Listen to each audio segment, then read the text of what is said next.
नमस्कार. जय भीम. मी advocate doctor Siddharth Kamble, बहुजन सौरभचा मुख्य संपादक. आज जवळपास 2.5 वर्ष आज बहुजन सौरभला झाले. दरवर्षीप्रमाणे नागपुरात दीक्षांत समारंभाच्या कार्यक्रमात अनेक लोक येतील आणि सुरुवात झालेली आहे कालपासूनच. आणि अशा ठिकाणी आज आपण इथे आहोत. आज पूर्ण देशातली जगातले अनेक लोक नागपुरामध्ये दाखल झालेले आहेत. आमच्याकडे अनेक गेस्ट आलेले आहेत आणि निश्चितच आम्ही रोज कुठं ना कुणाचा तरी आम्ही इंटरव्ह्यू घेऊ, कोणाला तरी सहभाग घेऊ. काल जसं एक कांबळे साहेब होते फॉरेनचे आणि त्यांचा इंटरव्ह्यू आम्ही घेतलेला आहे. चला, आज जास्त वेळ न घेता मी देश विदेशातील मुख्य घडामोडीकडे जाऊ आपण. आज 5 राज्यामध्ये विधानसभेचे इलेक्शन्स आहेत. MP, छत्तीसगड, राजस्थान, तेलंगणा, मिझोराम. आणि सर्वच ठिकाणी चिन्ह अटीतटीचं आहे. काँग्रेस आणि BJPमध्ये रस्साखेच आहे. इकडे अलायन्स झालं त्यांच्या इंडियाचं सर्व पार्टनर्स, परंतु त्यांनी मात्र विधानसभेमध्ये ओपन ठेवलं. ओपन ठेवल्यामुळे एक थोडंसं हे झालं की जसं गुजरातमध्ये काँग्रेस ज्या आम आदमी पार्टीने जे व्होटिंग कमी केलं त्याच्यामुळे तिथे BJP आली. आज पुन्हा तेच चित्र राजस्थानमध्ये दिसतं आहे, MP दिसतं आहे. MPमध्ये पुन्हा काही ठिकाणी अखिलेश यादवचे काही कॅन्डिडेट उभे आहेत. मागच्या वेळेस त्याला एक कॅन्डिडेट मिळाला होता.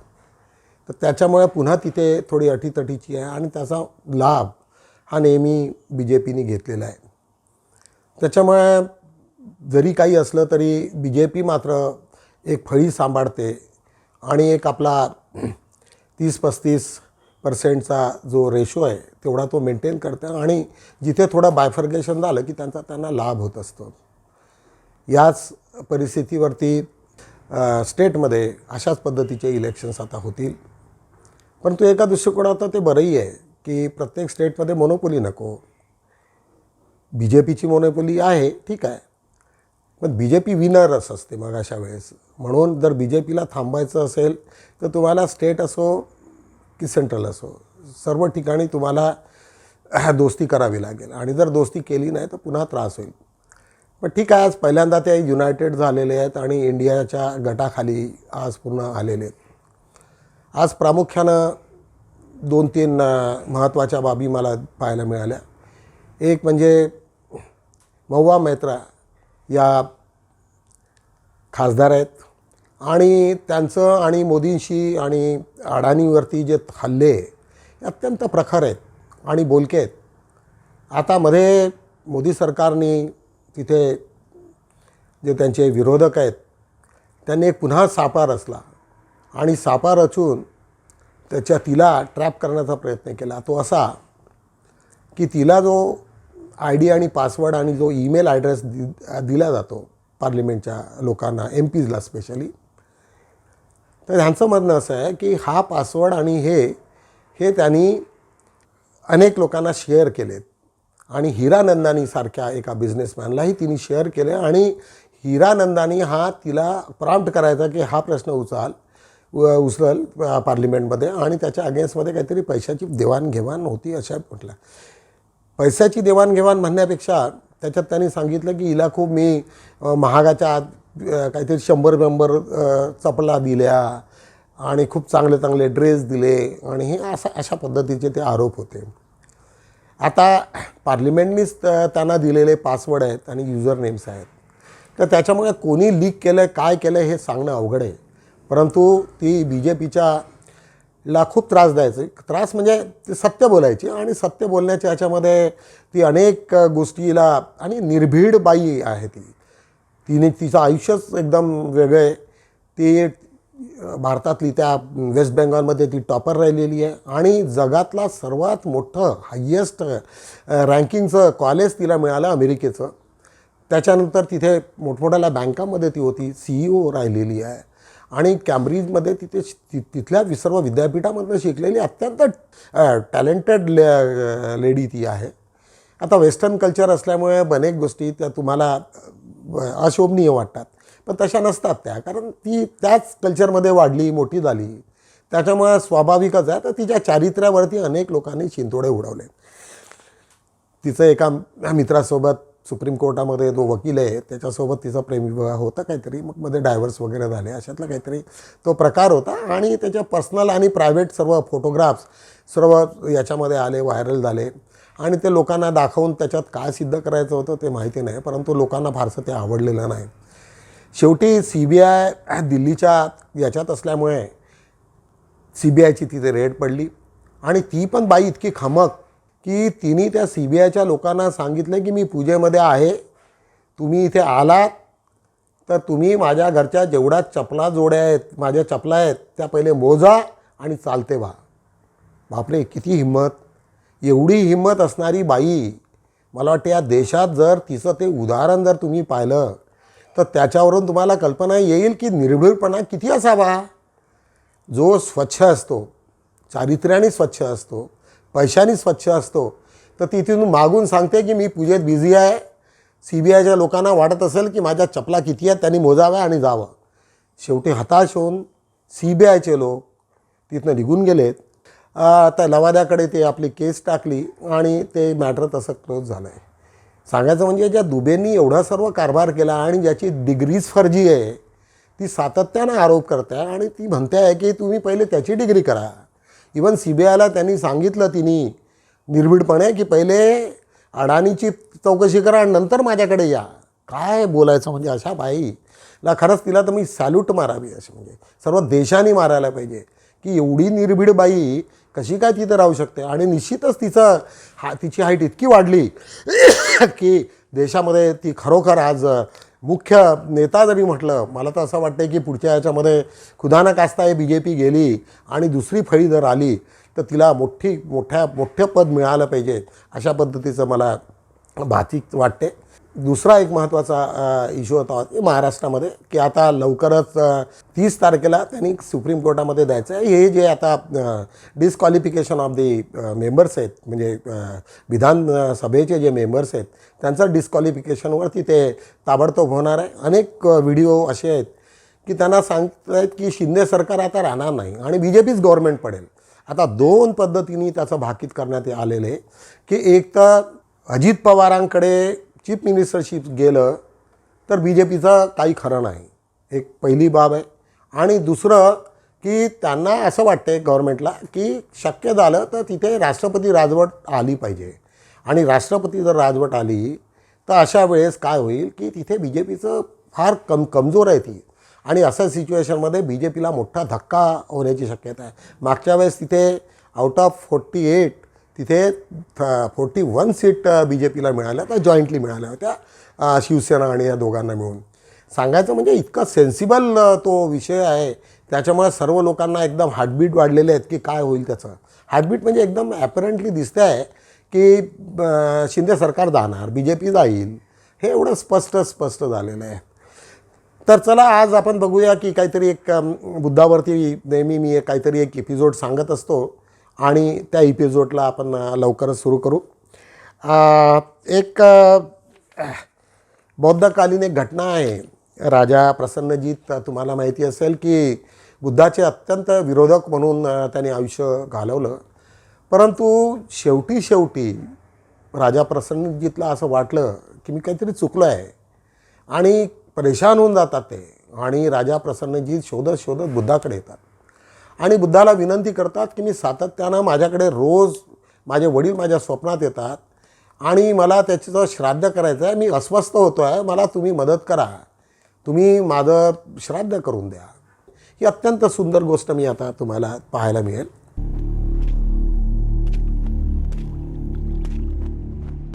विचलित ना हो महाराज, बुद्ध अवश्य आएंगे. बुद्ध के पावन हाथों से यदि ये विधि होगी तो धन्य हो जाएंगे हम. महाराज, बुद्ध आ गए.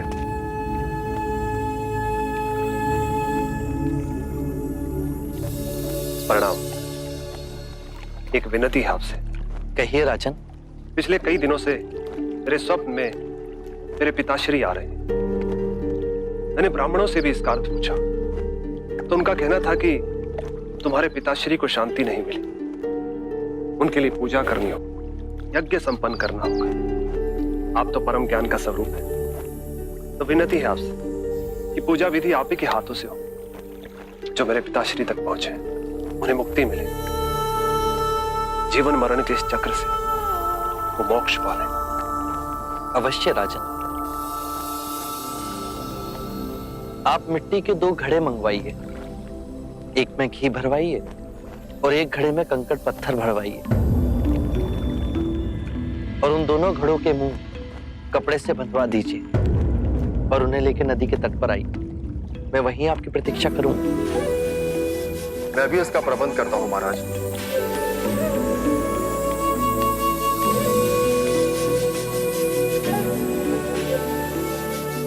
महाराज, अब आप इन दोनों घड़ों को पानी में डाल दीजिए।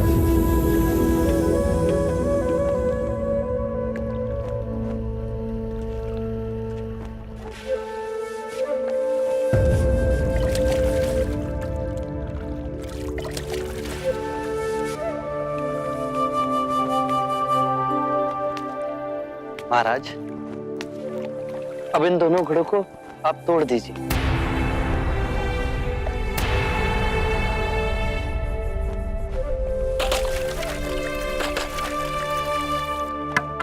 महाराज, अब आप ध्यान से देखिए कि ऊपर उठ पानी पर तैरने लगा। अब बताइए, मेरे या किसी और के पूजा पाठ करने से क्या यह घी नीचे बैठ सकता है? असंभव।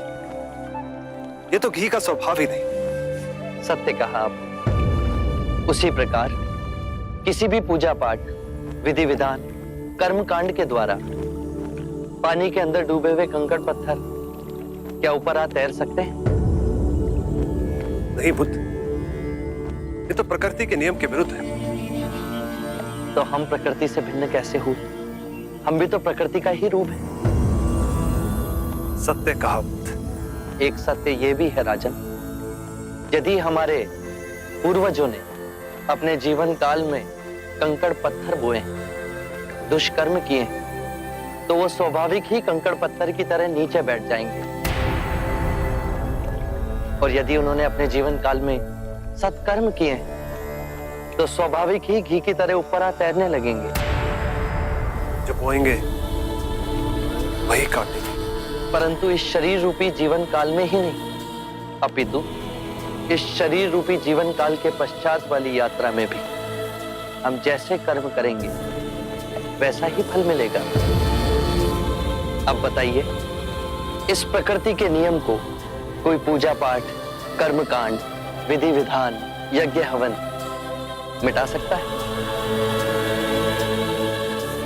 राजन, मैं भी इसको नहीं बदल सकता। केवल अच्छे कर्म ही मनुष्य की मुक्ति का द्वार खोलेंगे। एक ऐसी तलवार है आपके हाथ में जो एक क्षण में सारे झूठ काट केवल ज्ञान को प्रकाशित करती है। ना जाने कितने जन्मों और भटकता में यदि आपकी कृपा ना होती, इस एक क्षण में आपने अपनी अदृश्य तलवार से मेरे अहंकार का सर भी काट दिया। धन्य है प्रभु।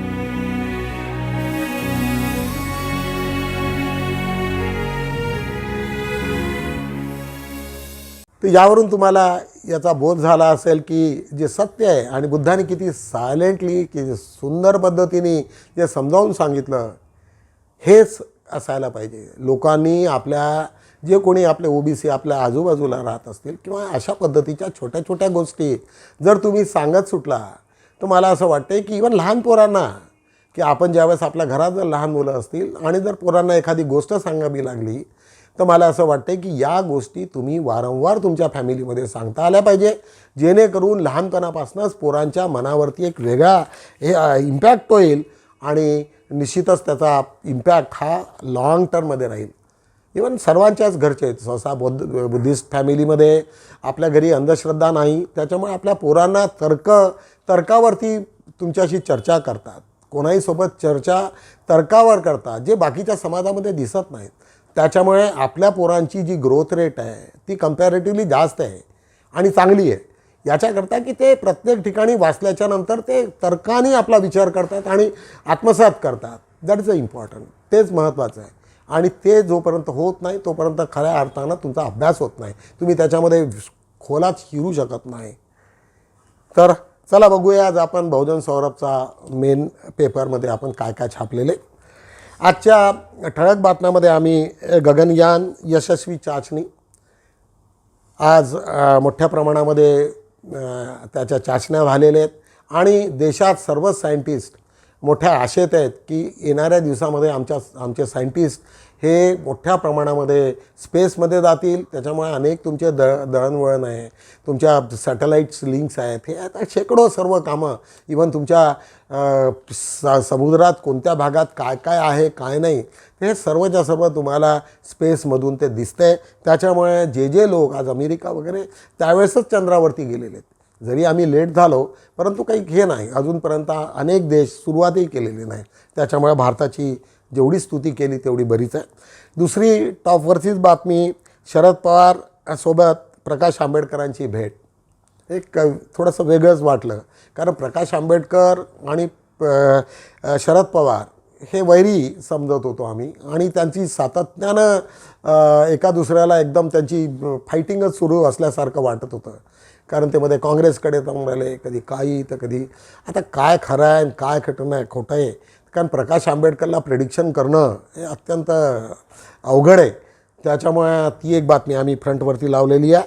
आता 1 घंटासुद्धा वेळ वाढवून देणार नाही मनोज जरांगे. एक तुम्हाला माहिती आहे की सोलापूरमध्ये त्यांनी घोषणा केली की मी OBCच्या रिझर्वेशनमध्ये ते आपल्या मराठ्यांचा काहीही भागीदारी होऊ देणार नाही. याच्यासाठी त्यांचं सर्व जे काही होतं, त्याच्यामुळे आता मी ते लवकरात लवकर तुम्ही हे करा आणि 1 घंटाही मी तुम्हाला देणार नाही, अशा पद्धतीची त्यांनी घोषणा केलेली आहे. त्याच्याच खालोखाल आम्ही एक दुसरी बातमी घेतलेली आहे की कन्झ्युमर कोर्टमध्ये न्यायाधीशाची परीक्षा रद्द. म्हणजे 112 न्यायाधीश ची आता नियुक्ती झाली होती. फार दुःखद ही बाब आहे, कारण जे लोक ज्युडिशियरीमध्ये आहेत, आता आम्ही लोक ज्युडिशियरी आहोत आणि माझ्याकडे मॅक्झिमम केसेस कन्झ्युमरचे आहेत.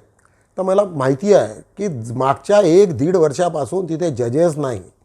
आम्ही अनेक ठिकाणच्या केसेस विड्रॉ करून ओम्बड्समॅनकडे टाकल्या की तिथे तरी लागेल.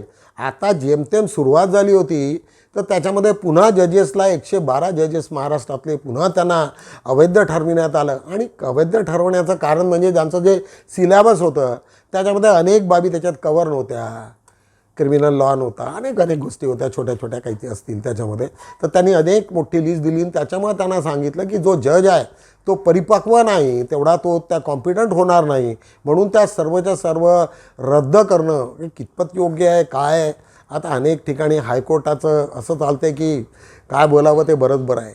आता आम्ही बघतो हायकोर्टामध्ये की इवन लँड ॲक्विजिशनच्या ज्या केसेस आहेत कलेक्टरच्या नंतर कमिशनरकडे जातात आणि कमिशनरकडनं डायरेक्ट हायकोर्टकडे जातात. रोजच्या बेंचमध्ये 110-125 केसेस फुल त्याच्यात असतात. 50-60 वरती बेंच क्लोज होतो आणि महिन्या केसेस स्टेमध्ये घेऊन घेतात. आता त्याच्यामध्ये सरपंचाच्या कुठल्या तरी बदमाशामुळे काहीतरी झालेलं असेल आणि त्याच्यावरती 227मध्ये जे काही फंडामेंटल राईट्समध्ये टाकतात. आता काय बरं आहे. त्याच्यामुळे त्याच्यावरती न बोललेलंच बरं. त्याच्यामुळे अनेक ठिकाणी असं वाटते की कधी ज्युडिशियरी आपल्या नॉर्मल प्रोसेसमध्ये इम्पॅक्ट करते की काय, अशा पद्धतीच्या अनेक घटना आपल्याला पाहायला मिळतात.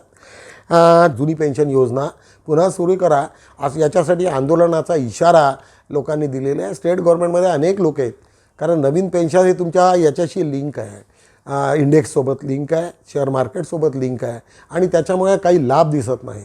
जे जुन्या लोकांना जे पेन्शन होती ती खरोखर काही खऱ्या अर्थानं ती पेन्शन वाटत होती ते नाही. आज बघा 5-2वरती अशोक सरस्वतींचा लेख आहे. MIM वंचित बहुजन आघाडी आंबेडकर यांचे अलायन्स होईल का, पुन्हा यांच्या अलायन्स करून कोणातरी सोबत जातील का, असा प्रश्नार्थी चिन्ह पुन्हा केलेला आहे. अशोक सरस्वतींचा सारखा एक आक्षेप असतो की प्रकाश आंबेडकर MMI हे फक्त BJPला मदत करत असतात असा त्यांचा आक्षेप आहे.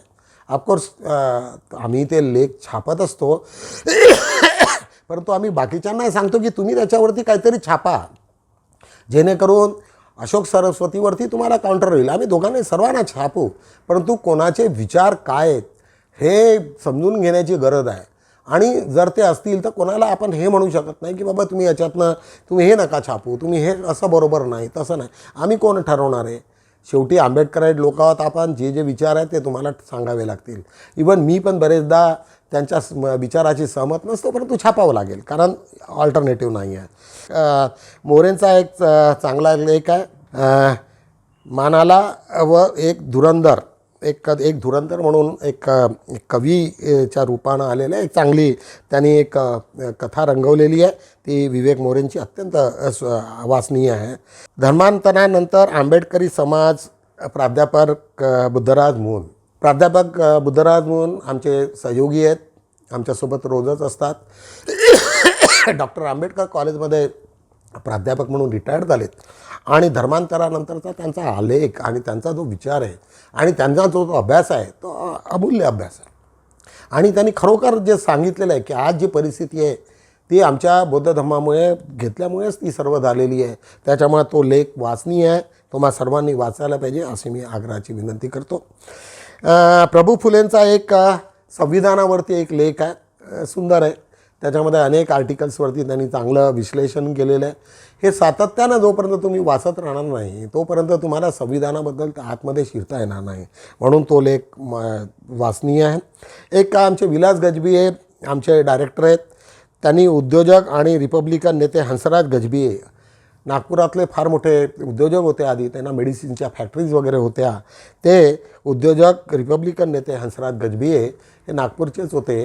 त्याच्यामुळे त्यांनी सांगितलं की त्यावेळेसपासूनच जरी त्यांचे वडील हे मिलमध्ये असले तरी त्यांनी मुलांनी मात्र मोठ्या प्रमाणामध्ये इंडस्ट्रीमध्ये ते भाग घेतला आहेत आणि फार मोठ्या प्रमाणामध्ये त्यांची वाढ झालेली आहे. नंतर धम्मदीक्षा स्मारक श्याम हॉटेलला करणार अधिग्रहित.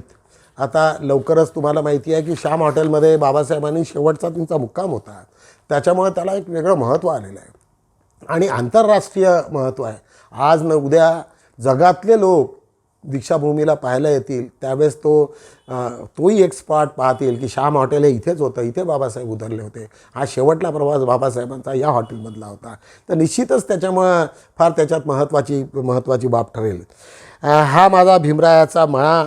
अंजू निमसरकर कांबळे मॅडम या दिल्लीला असतात आणि त्या आम्हाला सातत्यानं मदत करत असतात. आमचे कुठले आरण्याचे कामं असले की काही असले की त्या सातत्यानं मदत करतात त्या आणि त्याच्या मिस्टर्स.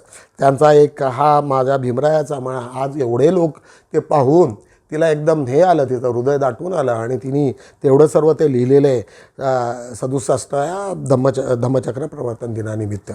त्याच्यानंतर महिलांनी पुरुषांचा सन्मान करावा.